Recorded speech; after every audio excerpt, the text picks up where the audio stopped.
సదాశివసమారంభాం శంకరాచార్యమధ్యమాం అస్మదాచార్యపర్యంతాం వందే గురుపరంపరాం. హరి ఓం. శ్రీ గురుభ్యో నమః. హరి ఓం. అష్టావకర గీత 72వ భాగం ఈరోజు మనం చూడబోతున్నాం. మనం 18వ అధ్యాయంలో ఉన్నాం. 92వ శ్లోకం. 100 శ్లోకాలు ఉన్నాయి 18వ అధ్యాయంలో. స్వాచ్ఛంద్యం క్వ సంకోచః క్వ వా తత్వ వినిశ్చయః నిర్వ్యాజార్జవభూతస్య చరితార్థస్య యోగినః. ఇప్పుడు జ్ఞాని అజ్ఞాని అంటుంటాం మనం సాధారణంగా.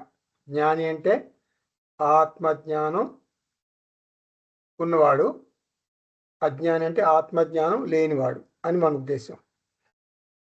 ఇప్పుడు వేదాంత జ్ఞానాన్ని బాగా ఎస్సిమ్యులేట్ చేసుకుంటే అంటే జీర్ణించుకున్న జ్ఞాని గురించి మనం అష్టావకర గీతలో చెప్పుకుంటాం ఎక్కువగా.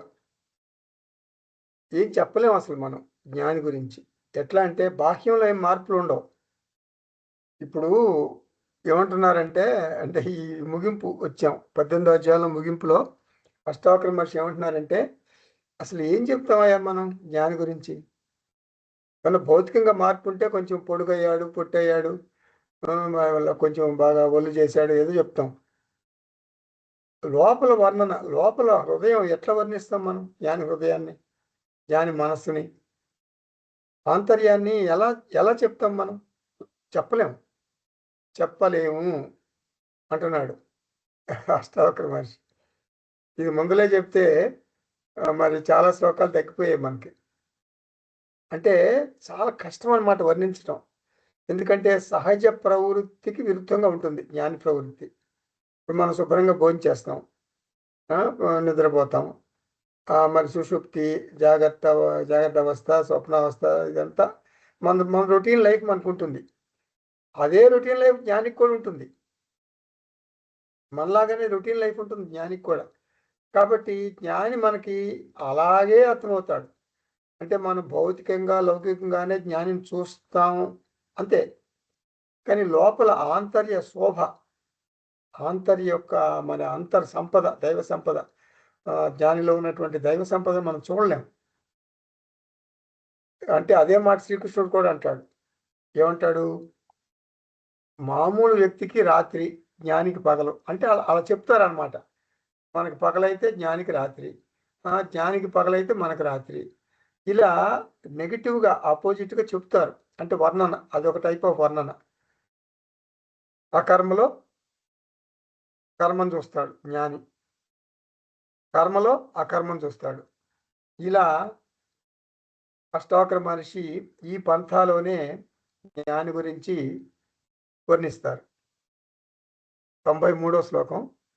ఆత్మ విశ్రాంతి తృప్తేన నిరాశేన గతార్తిన అంతర్యదనుభూయేత తత్కథం కస్య కథ్యతే. అసలు ఎట్లా వర్ణించి చెప్తాం అనుకుంటున్నాం కదా. సుఖ దుఃఖాలను అధిగమించి కోరికలు లేకుండా అనంత ఆత్మతత్వంలో నిత్యతృప్తుడై ఉన్నటువంటి జ్ఞాని స్థితిని అతడు మాత్రమే అర్థం చేసుకోగలడు. కథం తత్ కథ్యతే అంటే జ్ఞాని స్థితిని ఎలా వర్ణించగలం? అంతః యదనుభూయేత అంటే అతని మానసిక ప్రవృత్తిని, అంటే మానసిక స్థితిని, యత్ అనుభూయేత తను స్వయంగా అనుభవిస్తుంటాడనమాట. కథం తత్ కథ్యతే ఒక సామాన్య వ్యక్తికి మనం ఎలా చెప్పగలం? అంటే కస్య కథ్యతే అసలు ఎవరికైనా ఎలా చెప్పగలం? అంటే ఆ అనుభవాన్ని ఎవరితోనూ పంచుకోలేము. మొదటి లైన్లోనేమో జ్ఞాన అనుభవాలు చెప్పారు, రెండవ లైన్లోనేమో ఆత్మ విశ్రాంతి తృప్తేనా అంటే పారమార్థిక స్థాయిలో ఉండి అహం తృప్త, అహం పూర్ణ అనే స్థితిలో జ్ఞాని ఉంటాడు. ఆత్మ విశ్రాంతి అంటే ఆత్మతత్వంలో ఉండటం. ఇది లౌకిక వ్యక్తికి అర్థం కాదు. అటువంటి తృప్తిగా ఉన్న జ్ఞానికి నిరాశేన, ఆశ అంటే బాహ్య వస్తువుల మీద ఆధారపడి పూర్ణత్వాన్ని ఆశించటం. నిరాశ అంటే బాహ్య వస్తువుల మీద ఆధారపడకుండా తనలో తాను తృప్తిగా ఉండటం. గతార్తిన, అందుకని జ్ఞానికి నిరాశ ఉండదు, అతృప్తి ఉండదు, వెలితి ఉండదు, కొరత ఉండదు. బయట వస్తువుల నుండి, బయట వ్యక్తుల నుండి ఆనందం పొందాలి అనే ఆర్తి సాధారణంగా ఉంటుంది. ఆర్తి అంటే లోపల ఉండే ఒత్తిడి, అంటే మామూలుగా అందరికీ అన్నమాట. జ్ఞానికి అలా ఉండదని అర్థం. అంటే నా ఎక్స్పెక్టేషన్స్కి అనుగుణంగా, అంటే నా అంచనాలకు అనుగుణంగా ఎవ్వరూ ప్రవర్తించటం లేదు. వీళ్ళు ఇలా ఉండాలి, వాళ్ళు అలా ఉండాలి అని నాకు చాలా అంచనాలు ఉంటాయి. కానీ అలా ఉండదు కదా. మన ఇంట్లోనే కుటుంబ సభ్యులు ఎలా ఉండాలో మనం అనుకుంటాం అంచనాలు, వాళ్ళు అలా ఉండరు. అప్పుడు ఏమవుతుంది మనకి? అలా ఉండరు కాబట్టి, నా అంచనాలకు వాళ్ళు విరుద్ధంగా ఉన్నారు కాబట్టి అదొక ఆందోళన మనసును కలిచివేస్తుంది. గత ఆర్తిన, జ్ఞానికి అటువంటి ఒత్తిడి ఉండదు. అంటే అంటే ఎక్స్పెక్టేషన్స్ ఉండవు జ్ఞానికి. ఆర్తి ఉండదు. అంటే ఆర్తి అంటే మానసిక ఒత్తిడి. గత అంటే స్వేచ్ఛ పొందాడు. మానసిక ఒత్తిడి నుండి స్వేచ్ఛ పొందాడు. ఎందుకంటే జ్ఞాని బాహ్య వస్తువుల నుండి ఆనందాన్ని ఆశించటం లేదు. అందుకే జ్ఞానిని కిందటి శ్లోకంలో మనం ఏమన్నాం? చరితార్థ అన్నాం. చరితార్థ అంటే మోక్ష పురుషార్థాన్ని సాధించిన వ్యక్తి అని అర్థం. అంటే ముక్త, సింపుల్గా అర్థం, ముక్త అని అర్థం. ఎవ్వరూ అర్థం చేసుకోలేరు జ్ఞానస్థితిని. కాబట్టి మామూలు వ్యక్తికి భిన్నంగా ఉంటాడు అని ఆ కోణంలో వర్ణిస్తాను అంటారు అష్టావక్ర మహర్షి. అటువంటి శ్లోకాలు మనం చూస్తున్నాం అన్నమాట. ఇప్పుడు 94. సుప్తోపి న సుషుప్తౌ చ స్వప్నేపి శయితో నచ జాగరేపి న జాగర్తి ధీరస్తృప్త పదే పదే. సుషుప్తిలో ఉంటాడు జ్ఞాని. సుషుప్తి అంటే తెలుసు కదా, ఆగా గాఢ నిద్ర. ఏంటి అంటే నేను నిద్రించడం లేదంటాడు. స్వప్నాన్ని చూస్తున్నా, స్వప్న ప్రపంచంలో ఉన్నా కూడా నేను పడుకోలేదంటాడు. జాగ్రత్త అవస్థలో ఉంటాడు, మేలుకుని ఉంటాడు, నేను మేలుకుని ఉండలేదంటాడు. అంటే సర్వదా స్వస్థితిలో శాంతుడై ఉంటున్నాడు. అది అర్థం.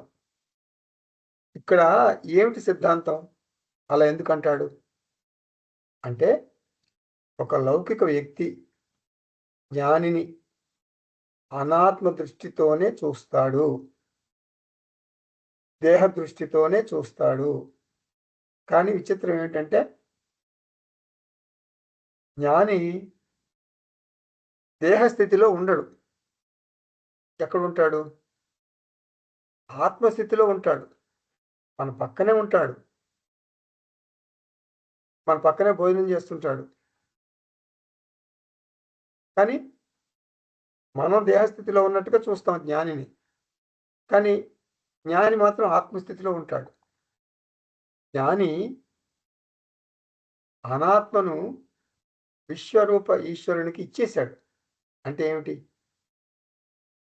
అహంకారం, మమకారం అటువంటి భావాలు ఇప్పుడు జ్ఞానికి లేవు. కానీ ఇతరులు జ్ఞానిని అహంకార మమకార కోణంలోనే చూస్తారు.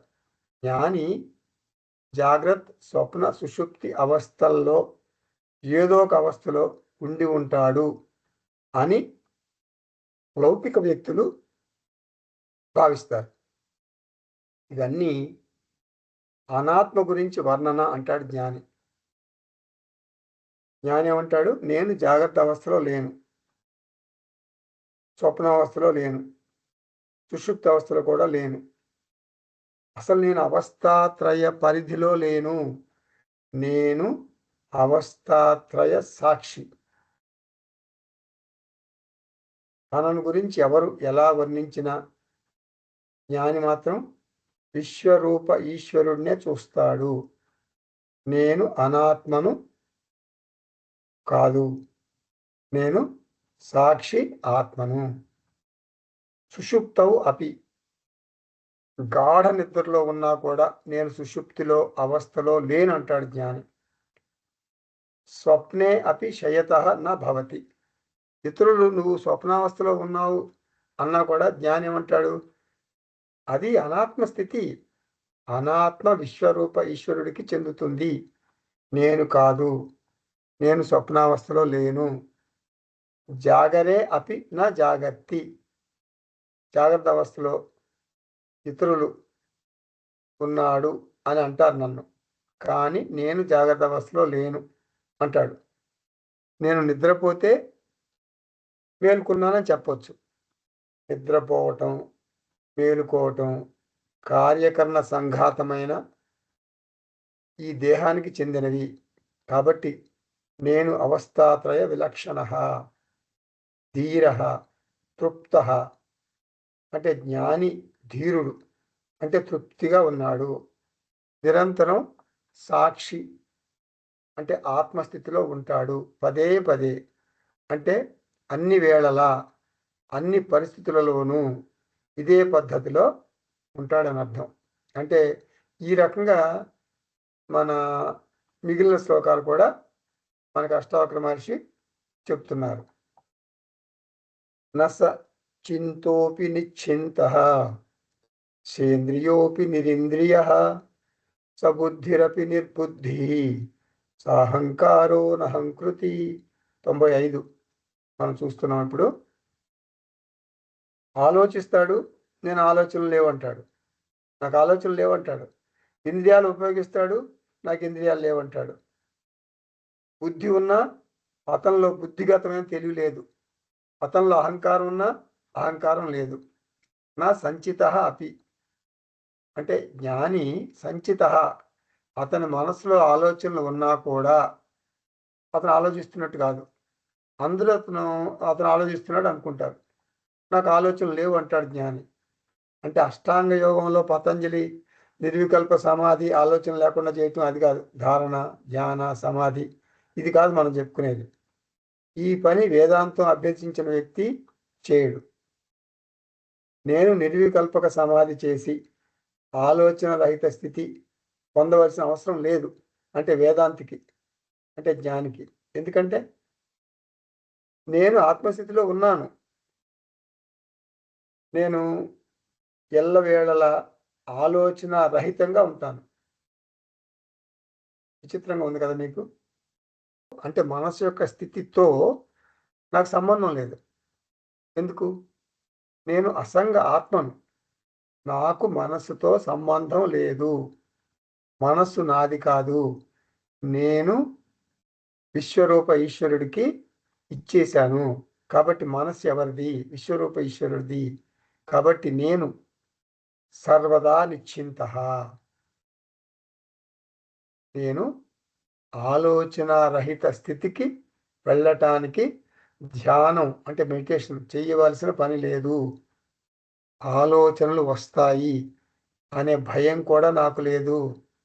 వ్యావహారిక కోణంలో ఆలోచనలు ఉన్నా కూడా ఆత్మస్థితిలో ఉన్న నన్ను అవి అంటవు. మళ్ళీ చెబుతున్నా, వ్యావహారిక కోణంలో మనసులో ఆలోచనలు ఉన్నా కూడా ఆత్మస్థితిలో ఉన్న నన్ను అవి అంటవు. సేంద్రియోపి నిరీంద్రియ. లౌకిక వ్యక్తులు తమలాగే జ్ఞాని కూడా పంచ జ్ఞానేంద్రియాలతోనూ పంచ కర్మేంద్రియాలతోనూ వ్యవహారం చేస్తాడు అనుకుంటారు. పశ్యన్, శృణ్వన్, స్పృశన్, జిఘ్రన్, అశ్నన్, గచ్చన్, నైవ కించిత్ కరోమి ఇది. ఇక్కడ మనం వేదాంతంలో రత్నాలు ఉన్నాయి కదా, వేదాంత రత్నాలు. ఒకటి మూడోది ఏమిటది? కేవలం నా ఉనికి వలననే ఈ భౌతిక శరీరానికి జీవం ఏర్పడి అది ఈ జగత్తులో వ్యవహారం నడపగలుగుతోంది. అది గుర్తుపెట్టుకోవాలి. అనాత్మ వ్యవహారం చేస్తుంది. నేను అధిష్టానాన్ని, ఆత్మగా నేను అకర్త. వ్యవహారం చేసేది అనాత్మ, నేను ఆత్మగా అకర్త అంటాడు జ్ఞాని. అసంగత్వాత్. స్క్రీన్ మీద సినిమా ఆడుతుంది, స్క్రీన్ మీద సినిమా ఆడుతుంది. సినిమా కామెడీనా ట్రాజిడీనా అనేది స్క్రీన్కి సంబంధం లేదు. స్క్రీన్ అసంగంగా సినిమా ఆడటానికి ఆధారంగా ఉంటుంది. విశ్వం దర్పణ దృశ్యమాన నగరీ తుల్యం. జ్ఞాని నిధిధ్యాసనం బాగా సాధనం చేయటం వలన జ్ఞాని మనసులో ఆనందకరమైన ఆలోచనలున్నా విషాదకరమైన ఆలోచనలున్నా చెలించడు. ఆలోచనలు ఎలా ఉన్నా నాకు ఆందోళన లేదు. దేహానికి ఆరోగ్య సమస్యలు ఉంటాయి, అలాగే మనసుకి పూర్వవాసనల వల్ల ఈ ప్రమేయం లేకుండానే రకరకాల ఆలోచనలు వస్తాయి, లేదా పూర్వ ప్రారంధం వల్ల వస్తాయి.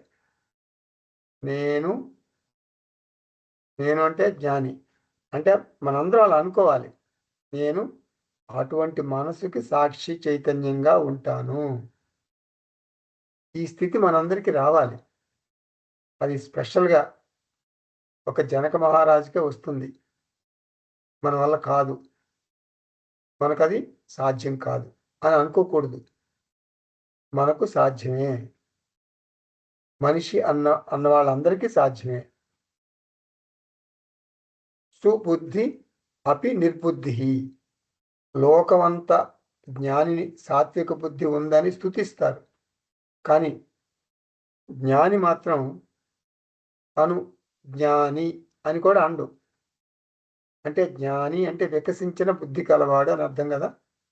మనీషా పంచకంలో ఇలా ఉంది, స బ్రహ్మైవ న బ్రహ్మవిత్. నీవు జ్ఞానిని బ్రహ్మజ్ఞాని అంటే జ్ఞాని ఏమంటాడు? నేను బ్రహ్మజ్ఞాని కాదంటాడు, నేను బ్రహ్మజ్ఞానిని కాదంటాడు. మరి నేను ఎవరిని? నేను బ్రహ్మన్, నేను బ్రహ్మన్, అహం బ్రహ్మాస్మి. బ్రహ్మజ్ఞానమును సాక్షిగా చూస్తాను. బ్రహ్మజ్ఞానమును నేను సాక్షిగా చూస్తాను. నేను జ్ఞానిని కాదు. జ్ఞానిని కాదంటే అజ్ఞాని అనుకుంటారేమో మీరు. నేను జ్ఞానిని కాదు, అజ్ఞానిని కూడా కాదు. అవన్నీ అనాత్మ లక్షణాలు. అవన్నీ అనాత్మ లక్షణాలు. అనాత్మ విశ్వరూప ఈశ్వరుడికి సంబంధించినది. నేను ఆంతర సన్యాసం ద్వారా నా అహంకారాన్ని మమకారాన్ని విశ్వరూప ఈశ్వరుడికి ఇచ్చేశాను. నా దేహం, నా మనస్సు, నా కుటుంబం భగవంతుడికి సమర్పించాను. సాహంకార అనహంకృతి. అంటే లౌకిక వ్యవహారాల్లో జ్ఞాని తన శరీరంతోనే పనిచేస్తాడు. జ్ఞానికి 2 శరీరాలు ఉండవు. లౌకిక వ్యవహారాల్లో జ్ఞాని తన శరీరంతోనే పనిచేస్తాడు. ఎప్పుడొచ్చావు నువ్వు అని ఎవరిని అడిగితే, నేను సర్వవ్యాపక చైతన్యాన్ని, నాకు రాకపోకలు లేవు, నేను ఎప్పుడొచ్చావని ఎందుకు అడుగుతున్నావు అట్లా అని చెప్పడు జ్ఞాని. అలా చెప్తే మనం మెంటల్ హాస్పిటల్కి పంపిస్తాం. అలా చెప్పడు. ఎప్పుడొచ్చావంటే 10 నిమిషాలు అయింది అంటాడు. మనలాగానే మాట్లాడతాడు. జ్ఞానికి అహంకారం పనిచేస్తుంది, కానీ బంధించదు. అది అంటే జ్ఞాని అహంకారం వేయించిన విత్తనం లాంటిది. వేయించిన విత్తనం మంచిగా ఉంటుంది, మనకు కనపడుతుంది మంచిగా, కానీ అది మొక్క మొలవదు. వేయించిన విత్తనం మొక్కగా మొలవదు. అలాగే జ్ఞానికి పనిచేసే అహంకారం ఉంటుంది, కానీ జ్ఞాని దానితో తాదాత్మ్యం చెందడు. కాబట్టి అష్టావక్ర మహర్షి అంటారు, అహంకారం ఉన్నా కూడా జ్ఞానికి అహంకారం ఉండదు. అది 96వ శ్లోకం. న సుఖీ నచ వా దుఃఖీ న విరక్తో న సంగవాన్ న ముముక్షు న వా ముక్తః న కించిన్ అచ కించన. అన్ని ఒకే మూసలో పోసినట్టు ఉన్నాయి శ్లోకాలు. జ్ఞానికి సంతోషం లేదు, అలా అని విచారము లేదు, రక్తి లేదు, విరక్తి లేదు, ముక్తుడు కాదు, ముక్తి కోసం కోరిక ఉండదు. అతడు ఇది కాదు, అది కాదు, అసలు ఏదీ కాదు. అంటే జ్ఞానికి జగత్తు ఉంటుంది, జ్ఞానికి అహంకారం ఉంటుంది, జ్ఞాని జగత్తులో అందరిలాగానే వ్యవహారం చేస్తాడు, కానీ అతనికి కర్తృత్వ భావన ఉండదు. ఇది మనం గ్రహించాల్సింది. అన్యత్ర ధర్మాత్ అన్యత్ర అధర్మాత్. సుఖీ దుఃఖీ. సుఖీ అంటే ఆనందం, దుఃఖీ అంటే దుఃఖం.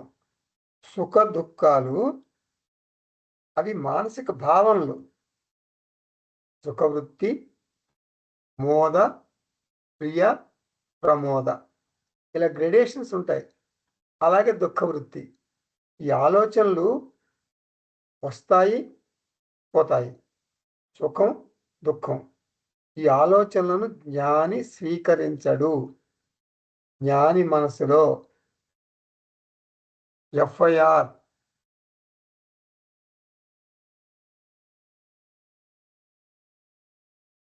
చాలా తక్కువ మోతాదులో ఉంటుంది.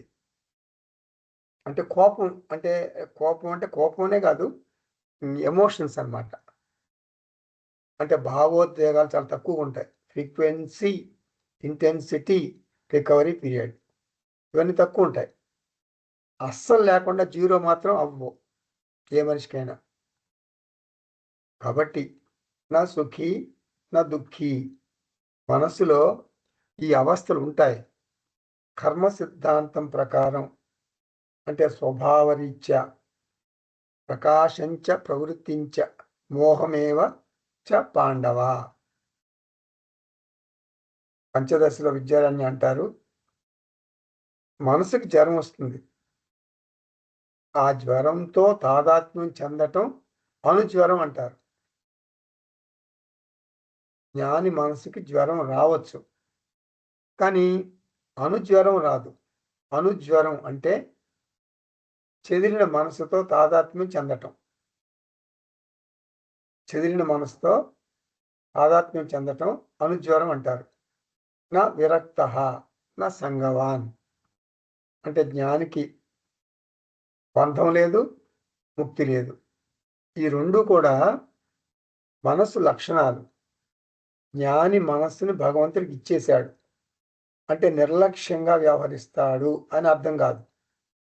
మనస్సును సాధన ద్వారా కొంచెం తేలిక చేసుకుంటాడు. మనస్సు భగవంతుని వస్తువు, నేను ట్రస్టీని మాత్రమే. మనస్సును ఆరోగ్యంగా ఉంచుకుంటాను. ఆత్మకు రాగం లేదు, విరాగం లేదు. నమే ద్వేషరాగౌ నమే లోభమోహౌ మదోనైవ మేనైవ మాత్సర్య భావః న ధర్మో న చార్థో న కామో న మోక్షః చిదానంద రూపః శివోహం శివోహం న ముముక్షుః న వా ముక్తః. నాకు సాధన లేదు, నేను ముక్తుణ్ణి కాదు. సాధన ముక్తి కూడా మనసు యొక్క పరిస్థితులే. అజ్ఞానం ఉన్న చోట అన్వేషణ ఉంటుంది.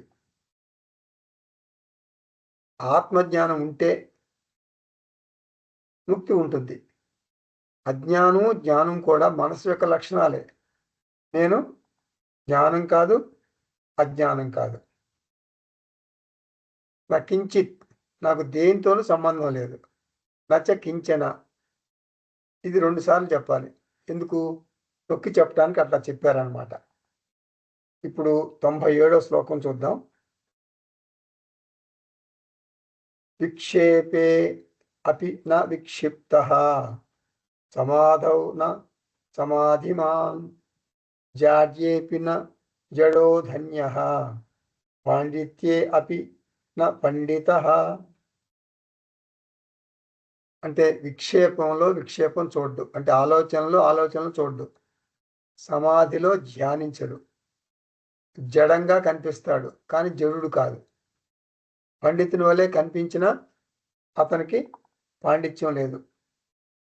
అంటే ఈ శ్లోకాలన్నీ కూడా విపుటి, అంటే ఆత్మ అనాత్మ స్థితిలో ఉన్నటువంటి జ్ఞాని వర్ణన. త్రిపుటి ద్విపుటి మీరు బాగా వినే ఉంటారు. జీవ జగత్ ఈశ్వర స్థితి, అది త్రిపుటి. నేను దాసుడైనటువంటి జీవుణ్ణి. అహం దాసః, దాసోహం, నేను దాసుణ్ణి. భగవంతుడా, శ్రీకృష్ణుడా, నన్ను జాగ్రత్తగా చూసుకో, నన్ను రక్షించు. నాకు టార్చర్ పెడుతుంది ఈ జగత్తు. ఈ జగత్ అంటే నా కుటుంబం కూడా నన్ను టార్చర్ పెట్టేస్తుంది. నా ఆఫీసులో టార్చరు, కుటుంబంలో టార్చరు. నన్ను ఒక డోర్ మ్యాట్ లాగా ఉపయోగించుకుంటున్నారు అందరూ. నాకు కొంచెం రక్షణ కావాలి. భగవంతుడా, నన్ను రక్షించు. ఇది దాసోహం అంటే. ఇది త్రిపుటి స్థితి అన్నమాట. ప్రతి మనిషి నేను స్పెషల్, నన్ను భగవంతుడు రక్షిస్తాడు,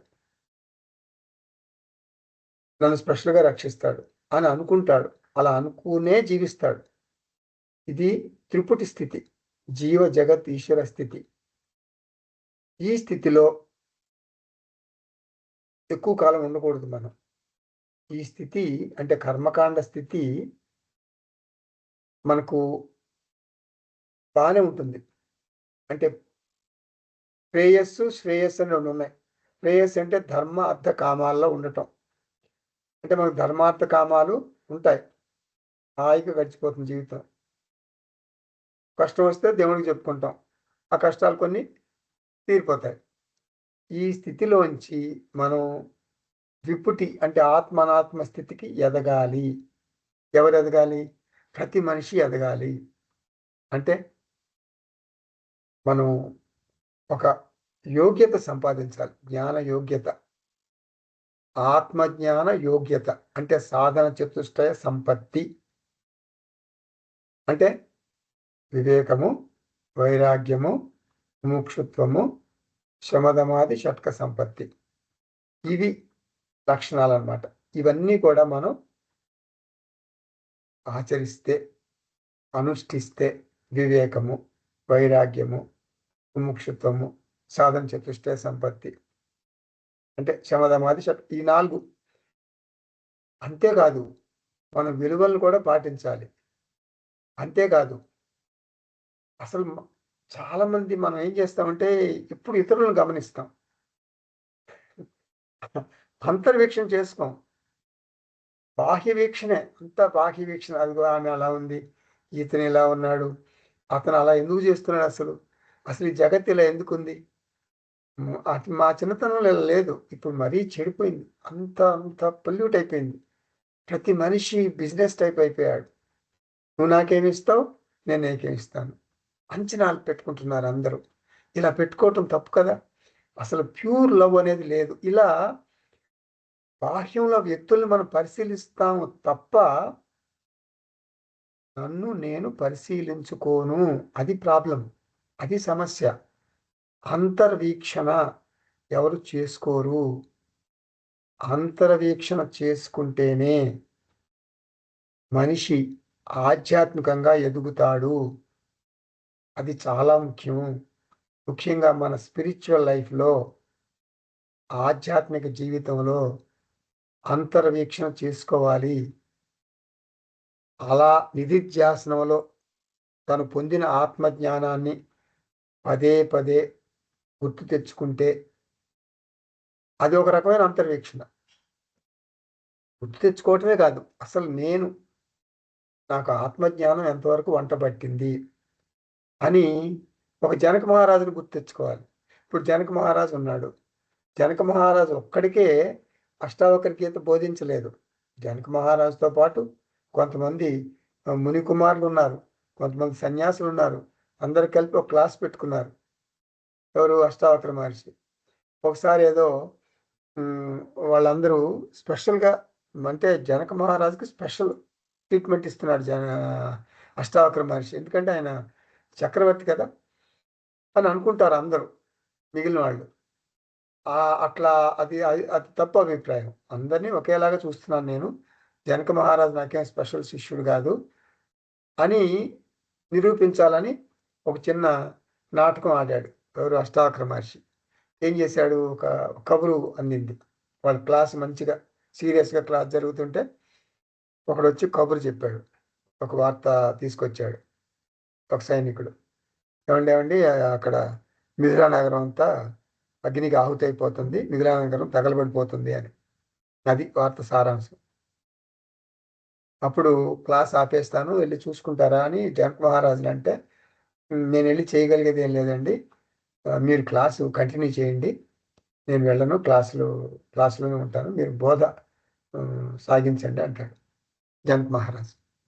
సో బోధ సాగుతుంటే వీళ్ళంతా ముని కుమారులు, సన్యాసులు, ఇంకా వేరే స్టూడెంట్స్ ఉంటారు కదా జనక మహారాజుకి, వాళ్ళంతా కొంచెం అసహనంగా ఉంటారు. అది మిథిలా నగరం అంటుకుంది అంటున్నారు, మరి మిథిలా నగరం అంటుకుంటే మా ముని కుమారులు కుటీరాలు అవి ఉంటాయి కదా, అవి కూడా దగ్ధమైపోతాయి, మరి మా సామాన్లు ఏమైపోతాయి అని కొంచెం కదిలిపోతుంటారు వాళ్ళు.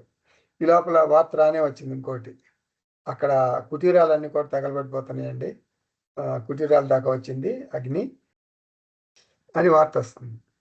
అప్పుడు గురువుగారు వెళ్ళొస్తాం మేము అని కుమారులు వాళ్ళంతా కూడా వాళ్ళ కుటీరాలకు వెళ్ళిపోతారు, పరిగెత్తుకుంటూ వెళ్ళిపోతారు. వెళ్ళిపోయి వాళ్ళకి ఉన్న సంపద, గోచీలు అవన్నీ కూడా, వాళ్ళకి ఏముంటాయి, ముని కుమారులు వాళ్ళందరికీ చాలా తక్కువ ఉంటుంది కదా సామాన్లు, అవన్నీ తీసుకుని మళ్ళీ క్లాస్కి వస్తారు. క్లాస్కి వస్తే ఏం జరుగుతుంది? ఆశ్చర్యంగా బోధ కంటిన్యూ అవుతుంది. జనక మహారాజు శ్రద్ధగా వింటున్నాడు. జనక మహారాజు మనస్సు చెలించలేదు. అది చూడండి, వాళ్ళ గోచీల సంరక్షణ కోసం వాళ్ళు పరిగెత్తారు. సామ్రాజ్యం అంతా తగలబడిపోతుందన్నా కూడా జనక మహారాజు కదలలేదు. అంత శ్రద్ధ మనకుందా? మనం ఏం చేయాలి? ఇంకొక మాట చెప్తా. నచికేతుడు ఉన్నాడు కదా కఠోపనిషత్తులో, 9 years బాయ్ అండి, 9 ఏళ్ళు. ఎంత మెచ్యూర్డ్ హెడ్! 9 ఏళ్ళు అంటే ఒక యువకుడికి అంత మెచ్యూర్డ్ హెడ్ ఉంటుందా అసలు? మెచ్యూరిటీ తమాషా కాదు. నాకు ఆత్మజ్ఞానం బోధించు, నాకు ఆత్మజ్ఞానం బోధించు అని యమధర్మరాజుని అడిగితే, యమధర్మరాజు ఈ నచికేతుడికి జ్ఞాన యోగ్యత ఉందా అంటే, అంటే సాధన చతుష్టయ సంపత్తి ఉందా? మనకుందా? ఉంది అని అనుకుంటున్నాం మనం. నేను చెప్పదలుచుకుంది ఏంటంటే, ఓ టెస్ట్ పెడతాడు. ఎవరు? యమధర్మరాజు.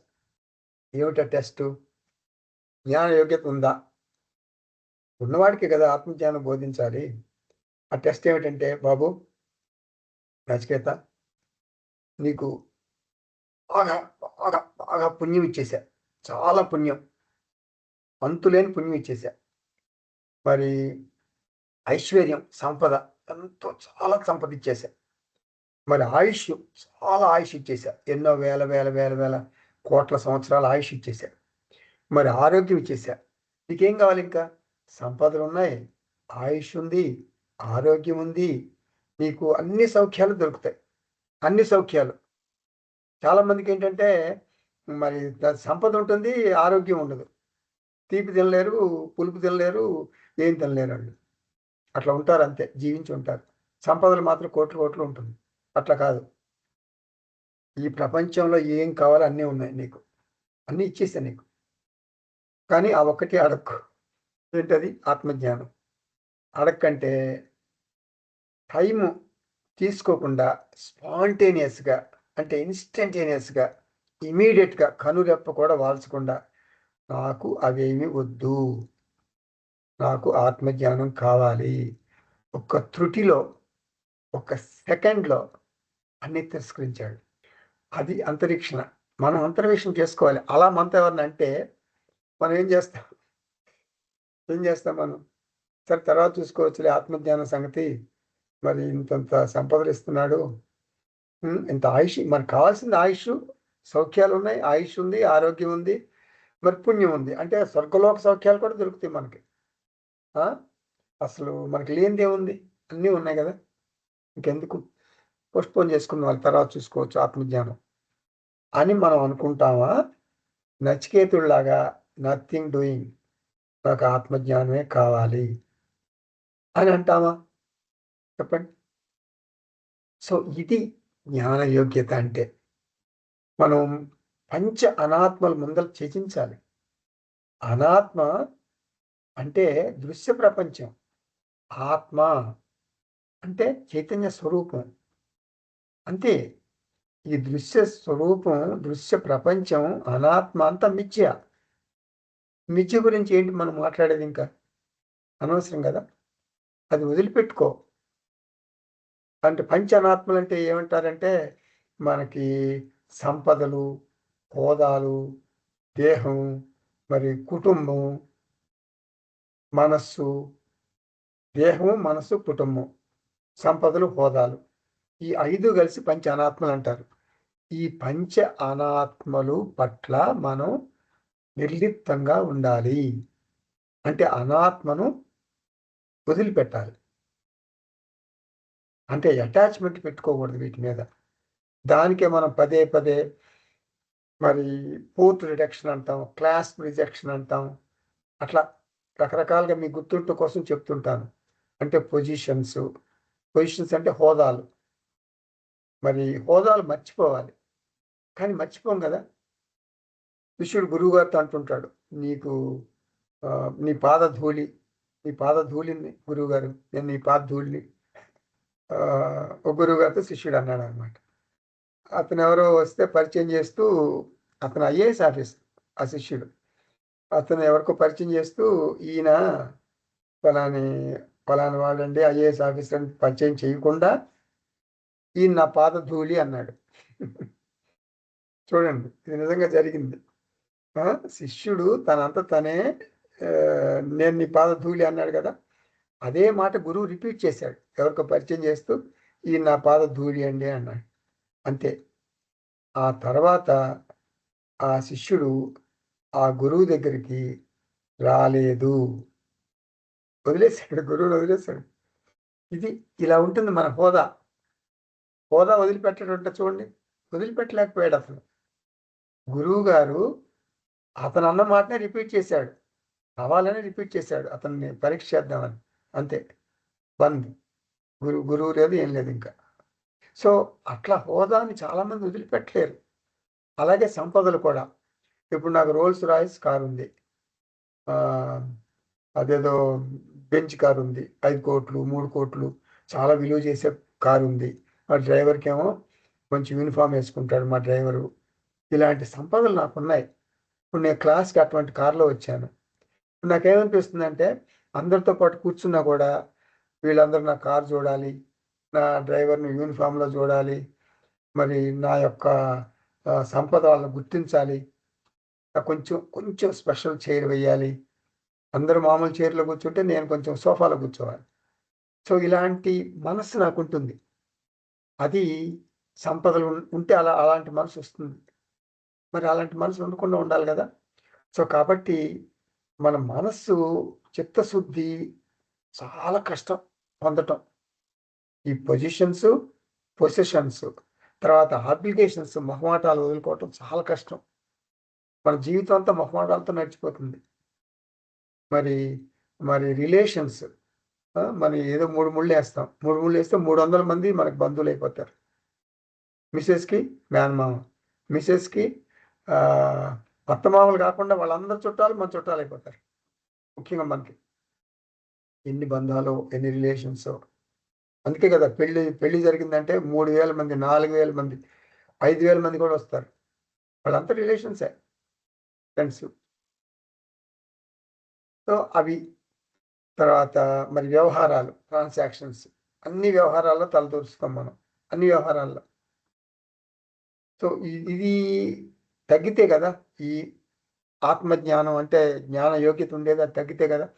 అంటే మనస్సు నిండా ఇవన్నీ ఉన్నప్పుడు నీకు నువ్వు అసలు జ్ఞాన యోగ్యత లేదని అర్థం నీకు. ఇవన్నీ ధర్మార్థ కామాల కిందే వస్తాయి.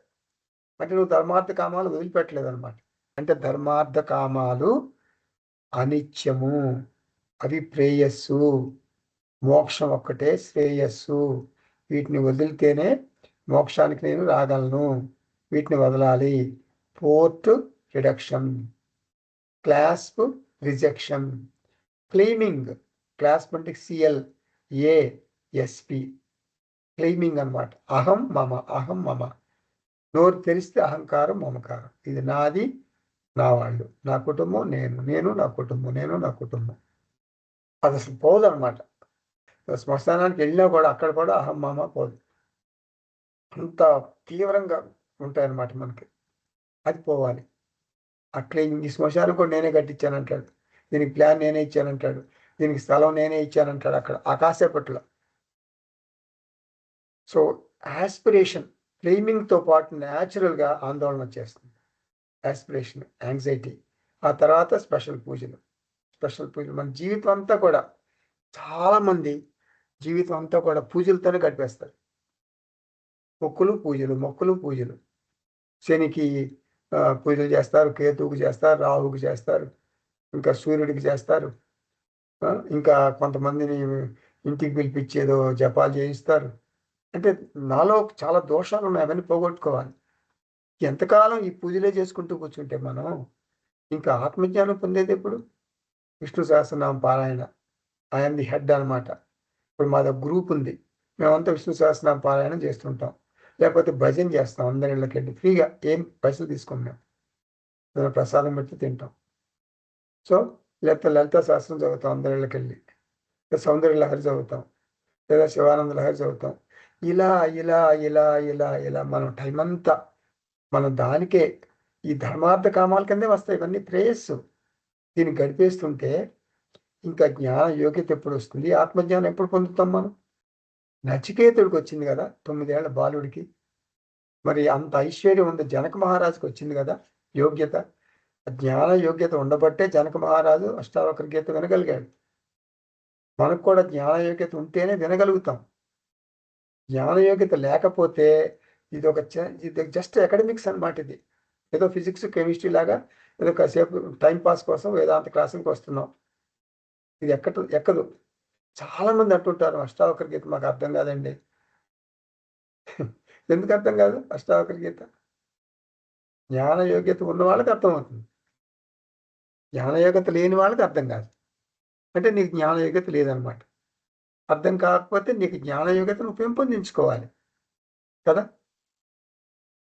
సో కాబట్టి నేను చెప్పేది ఏమిటంటే, ప్రతి మనిషి బాహ్య వీక్షణ తగ్గించి అంతర్వీక్షణ చేసుకోవాలి. ఇప్పుడు వేదాంత రత్నాల్లో ఒక రత్నం ఏం చెబుతుంది? నేను అంటే నా ఉనికి వల్లనే ఈ జగత్తుకి, ఈ దేహానికి ఉనికి వచ్చింది. నా వల్లనే ఈ జడ శరీరానికి జీవం ఏర్పడి ఈ జడ జగత్తులో వ్యవహారం నడుపుతుంది. అంటే దీనికి అధిష్టానం ఎవరు? నేనే కదా. చైతన్యంగా నేనే కదా. జగత్తుకి అధిష్టానం నేనే కదా.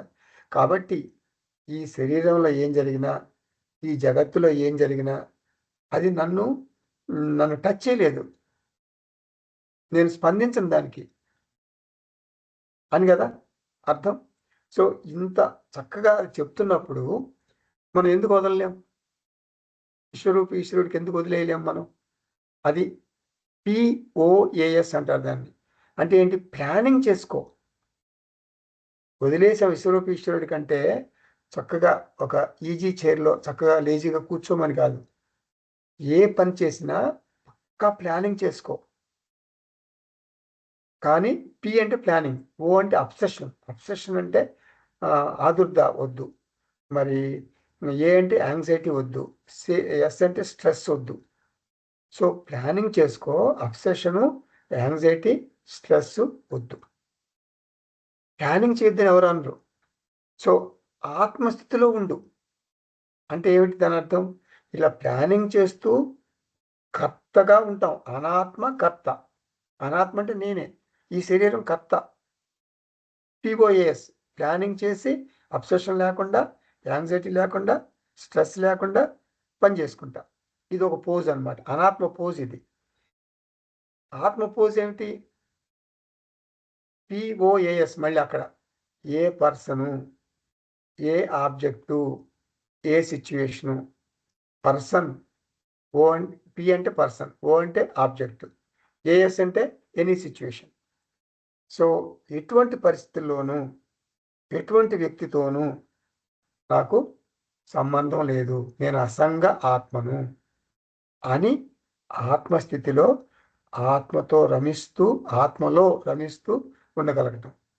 రెండు నేనే. ఈ శరీరంలోనే దేహి, దేహము ఉన్నాయి. దేహంతో పోజ్ అంటే ప్లానింగ్ చేసి అబ్సెషన్ లేకుండా, యాంగ్జైటీ లేకుండా, స్ట్రెస్ లేకుండా పని చేసుకుంటాం. Any person, I'm not affected by any person in the world, any object in the world, any situation in the world, any setup is okay for me. నేను అకర్త. ఇది ఆత్మ స్థితిలో పోజు, అనాత్మ స్థితిలో పోజు. మరి ఫోర్త్ రిడక్షను, క్లాస్ప్ రిజెక్షను, ఇలా ఆత్మస్థితిలో అకర్తగా ఉంటూ, అనాత్మ స్థితిలో ప్లానింగ్తో కర్తగా ఉంటూ మన జీవితం గడపాలి. అది కష్టమా? మరి జనక మహారాజు అలాగే గడిపాడు కదా. జనక మహారాజు యుద్ధాలు చేశాడు, ఎన్నో యుద్ధాలు చేశాడు. ఆత్మజ్ఞానం వచ్చిన తర్వాత, నాకు ఆత్మజ్ఞానం వచ్చింది, నేను యుద్ధం చేయను అని ఊరుకోలేదు కదా. ఆయన ఆయన ఆయన స్వభావం అది, ఆయన కర్తవ్యం, రాజుకి కర్తవ్యం, తన కర్తవ్యం తను నిర్వహించాడు. సో కాబట్టి ఆత్మజ్ఞానం వచ్చిన తర్వాత నీకే కర్తవ్యాలు ఉండవు. నువ్వేం పని లేకుండా చక్కగా ఒక ఈజీ చైర్లో కూర్చో, చక్కగా కూర్చో, ఊగుతూ కూర్చో. టైంకి టిఫిన్ తిను, టైంకి లంచ్ చేయి, టైంకి డిన్నర్ చేయి అని ఎవరు చెప్పరు. ఇలా కనుక మనం ఉండగలిగితే, నచికేతుడిలాగా ఉండగలిగితే, జనక మహారాజుగా ఉండగలిగితే, టార్గెట్ మనం ఫిక్స్ చేసుకోవాలి. జనక మహారాజు అలా ఉన్నప్పుడు అంత ఆస్తిపాస్తులు, చక్రవర్తిగా ఉన్నాడు, ఆయనకి వచ్చింది కదా ఈ జ్ఞానం. మరి మనకెందుకు రాదు? మన చిన్న కుటుంబం, చిన్న సామ్రాజ్యం, మన చిన్న సామ్రాజ్యం కదా ఆయనతో పోలిస్తే, చిన్న సంపదలు. అటువంటి నేను పొందలేనా? పొందటం నాకు ఈజీ కదా. ఇలా అంతర్వీక్షణ ప్రతి మనిషి చేసుకోవాలి, చేసుకుని తీరాలి. అప్పుడే మన ఆత్మ అంటే స్పిరిచువల్ జర్నీ, ఈ ప్రయాణం, ఆధ్యాత్మిక ప్రయాణం ఒక ఒక ఒక దిశ, ఒక మంచి దశలో నడుస్తుంది అనమాట. ఒక గాడిలో పడుతుంది. అప్పుడు నిజంగా మనకు ఆత్మజ్ఞానం వస్తుంది. అట్లా దిప్పుటిలో ఉండాలి. త్రిపుటి నుంచి దిప్పుటికి మారాలి. వదిలేయాలి పోల్ వాల్ట్ చేయాలంటే పోలు ఇట్లా ఎక్కి, ఎత్తుగా ఎక్కి ఒకసారి దూకుతారు అంతే. దూకిన తర్వాత పోల్ని వదిలేస్తారు. అలా మన కర్మకాండను మానసికంగా వదలాలి. దానిలో దోషాలు, 3 దోషాలు, మరి తృప్తి, అతృప్తికరత్వం అవన్నీ ఉన్నాయి కదా, దుఃఖ మిశ్రితత్వం, మరి అవన్నీ ఉన్నాయి కదా, బంధకత్వం. ఆ 3 గ్రహించి వాటిని వదిలేసి, పోలు వదిలేసి ఇటు ద్విపుటిలోకి దూకితే, అంటే నేను ఆత్మగా ఉంటాను, నేను ఆత్మగా ఉంటాను, అనాత్మ విశ్వరూప ఈశ్వరుడు. అనాత్మ గురించి నాకు అసంతృప్తి లేదు. ఎందుకంటే విశ్వరూప ఈశ్వరుడు గురించి నాకు మరి వివాదం ఎందుకుంటుంది?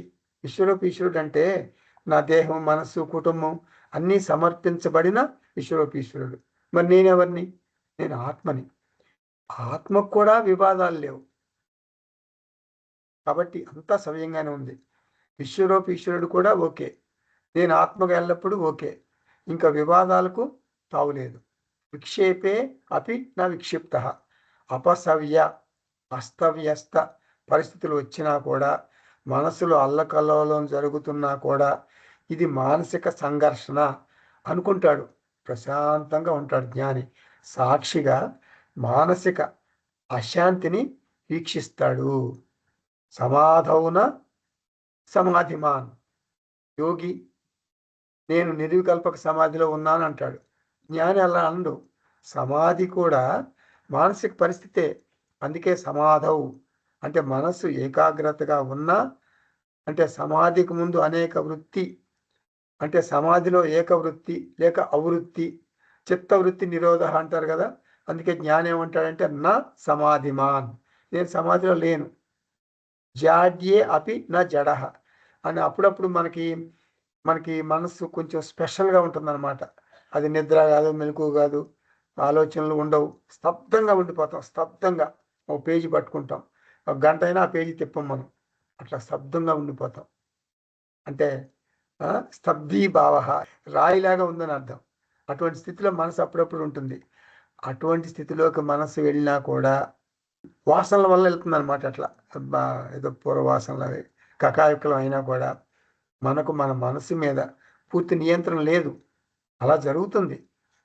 జరిగినప్పుడు అలజడిగా ఉన్నప్పుడు కూడా మనకి ఏమంటాడు జ్ఞాని, నాకు జాడ్యం లేదు, నేను జడుని కాదు. అంటే సత్వగుణ ప్రధానంగా మనసు ఉన్నా, రజోగుణ ప్రధానంగా మనసు ఉన్నా, తమోగుణ ప్రధానంగా మనసు ఉన్నా, జ్ఞాని మనసును సాక్షిగా చూస్తాడు. నేను ఎప్పుడు కూడా నా అసలు స్వరూపాన్ని మర్చిపోకూడదు. జీవితాన్ని భారంగా చేసుకుంటున్నాను, అసలు స్వరూపం మర్చిపోయి నా స్వరూప నిష్ఠలో ఉండి జీవితాన్ని ఒక ఆటగా మలుచుకుంటాను. ఇది 5వ వేదాంత రత్నం. ఇది ఎప్పుడు గుర్తుపెట్టుకోవాలి. 98వ శ్లోకం చూద్దాం. ముక్తో యథాస్థితి స్వస్థః కృతకర్తవ్య నిర్వృతః సమసర్వత్ర వైతృష్ణ్యాత్ న స్మరత్య కృతం కృతం. సర్వకాల సర్వావస్థలలోనూ ఆత్మస్థితుడైన జీవన్ముక్తుడు కర్మ ధర్మం అనే భావాల నుండి ముక్తుడవుతున్నాడు. సర్వత్రా సమబుద్ధితో చరిస్తూ, కోరికలు లేకపోవటంతో చేసిన వాటి గురించి కానీ చెయ్యని వాటిని గురించి కానీ విచారించడు. ముక్త అంటే జ్ఞాని, ఆత్మస్థితిలో ఉన్న జ్ఞాని. మనసు యొక్క అలజడులను సాక్షిగా వీక్షిస్తాడు, కలత చెందడు. యథాస్థితి స్వస్థ అంటే తన స్వస్వరూపంలో స్థితుడై ఉంటాడు. అంటే అది భౌతిక స్థితి కాదు, అది మానసిక స్థితి. ఏమంటారంటే సహజ సమాధి అంటారు. ఈ నేపథ్యంలో ఆత్మను గురించిన ఆలోచనలు ఉంటాయి, తంబూరా శృతిలాగా. ఏమిటది? జగత్తును సాక్షిగా పరిశీలించు, ఆవేదన చెందకు. దేహమును సాక్షిగా పరిశీలించు, ఆందోళన చెందకు. మనస్సును కూడా పరిశీలించు, ఆవేదన చెందకు. మనస్సులో ఎన్నో అలజడులు ఉన్నా కూడా ఆందోళన చెందకు. ఎట్లా సాధ్యం అంటే అలజడులను సాక్షిగా వీక్షించాలి. మనస్సు తన యొక్క ప్రారబ్ధాన్ని మరి వాసనలను సాక్షిగా వీక్షించు. కృత కర్తవ్య నిర్వృత. కృతం అంటే గతంలో చేసిన పనులు, కర్తవ్యం అంటే భవిష్యత్తులో తను చేయబోయే పనులు, నిర్వృత అంటే ఒత్తిడి, గత కర్మల మూలంగా కలిగినటువంటి ఒత్తిడి. మరి అంతేకాదు భవిష్యత్తులో తాను చేయబోయే కర్మల ఒత్తిడి, గత కర్మలు ఇచ్చే పశ్చాత్తాపం, మరి భవిష్యత్తు కర్మలు ఇచ్చేటటువంటి ఆందోళన, ఇవన్నీ ఉంటాయి అజ్ఞానికి. రెండింటి నుండి విముక్తిని కృత కర్తవ్య నిర్వృత, ఆ విముక్తిని పొందాడనమాట జ్ఞాని. నిర్వృత అంటే స్వేచ్ఛ. సమః సర్వత్ర వై తృష్ణాత్ స్మరతి అకృతం కృతం. ఆ కర్మల ద్వారా జ్ఞాని పాఠాలు నేర్చుకుంటాడు, అంతేగాని ఆవేదన చెందడు. గతం ఒక గుణపాఠం అన్నమాట. అకృతం వా కృతం వా, నేను అది చేయవలసింది లేదా నేను అది చేయకుండా ఉంటే బాగుండేది అని పదే పదే ఆలోచించి మనసును కలత పెట్టుకోడు. మరి ఎలా ఉంటాడు అతను? సమః సర్వత్ర వై తృష్ణ్యాత్ అంటే ఆంతర సన్యాసం వలన అతను నేను సమ ఆత్మ అనే ఆలోచనను బలంగా కలిగి ఉంటాడు. ఎప్పుడంటే తన మనస్సు విషమ పరిస్థితుల్లో ఉన్నా కూడా అటువంటి ఆలోచననే కలిగి ఉంటాడు. మరి 99వ శ్లోకం చూద్దామా? నా ప్రీయతే వంద్యమానః నింద్యమానో న కుప్యతి నైవో ద్విజతి మరణే జీవనే నాభినందతి. జీవన్ముక్తుడు పొగిడితే పొంగిపోడు, దూషిస్తే విచారించడు, జీవితంలో ఆనందాన్ని అనుభవించడు, మరి మరణం అంటే భయపడ్డు. వంద్యమానః న ప్రీయతే, ప్రపంచమంతా అతనిని ఎంతో ఘనంగా స్తుతించవచ్చు, అంటే జ్ఞానిని సత్కరించవచ్చు. అనాత్మకు జరుగుతున్న తంతు ఇది అని అనుకుంటాడు అతను, అంటే జ్ఞాని. అధికంగా పొంగిపోడు. ప్రియతే అంటే ఉత్తేజం పొందటం అన్నమాట ప్రియతే అంటే. నింద్యమానః న కుప్యతి అంటే విమర్శలకు కుంగిపోడు. ఏమనుకుంటాడు? రాముణ్ణి విమర్శించారు, మరి కృష్ణుడిని విమర్శించారు, మనం ఎంత? అయితే మన ముందు విమర్శించకపోవచ్చు, మన వెనక విమర్శిస్తారు. అయినా కూడా ఆ విషయం తెలిసినా కూడా నా కుప్యతి చిరాకు పడ్డు. మరణేనైవ ఉద్విజతి, మరణం గురించి దిగులు చెందడు. నీకు పునర్జన్మ కావాలా అని భగవంతుడు అడిగితే ఏమంటాడు? ఇది వరకు పునర్జన్మ వద్దు అనేవాడు, కానీ ఇప్పుడు అలా అనడు. పునర్జన్మైనా పర్వాలేదు, జన్మరాహిత్యమైనా పర్వాలేదు అంటాడు. జీవనేన అభినందతి అంటే జన్మ మీద కోరిక లేదు, మరణం మీద భయం లేదు, జన్మరాహిత్యం కూడా కోరుకోడు. అలాంటి కోరికలుంటే 25 సంవత్సరాలు వేదాంత బోధ విని కూడా ఇంకా అజ్ఞానం పోగొట్టుకోలేదు అని అర్థం. ఇప్పుడు మనం 100వ శ్లోకం చూద్దాం. న ధావతి జనాకీర్ణం నారణ్యముపశాంతధీః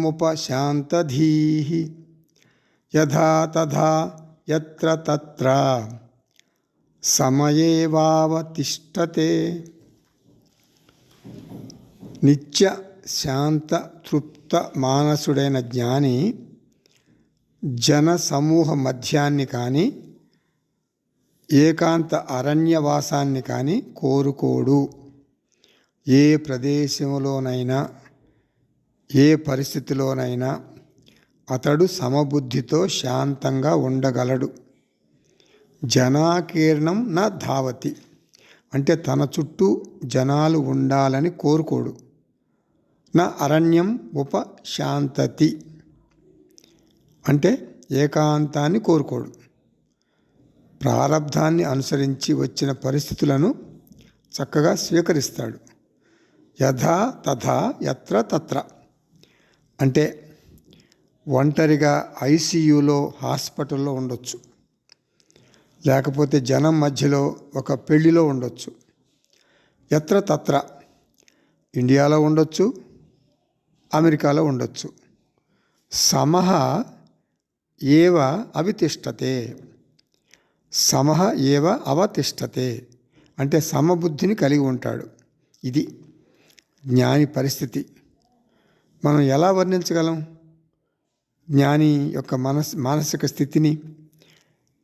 ఇంతటితో 18వ ప్రకరణం అష్టావకర గీత పూర్తయింది. అంటే 18వ ప్రకరణం పూర్తయింది. దీని పేరు శాంతి శతకం. మనకి ఇంకా 2 అధ్యాయాలు అష్టావకర గీతలో మిగిలి ఉన్నాయి. స్వస్తి. ఓం పూర్ణమద పూర్ణమిదం పూర్ణాత్ పూర్ణముదచ్యతే పూర్ణస్య పూర్ణమాదాయ పూర్ణమేవావశిష్యతే. ఓం శాంతి శాంతి శాంతి. హరి ఓం. శ్రీ గురుభ్యో నమః. హరి ఓం. కృష్ణ.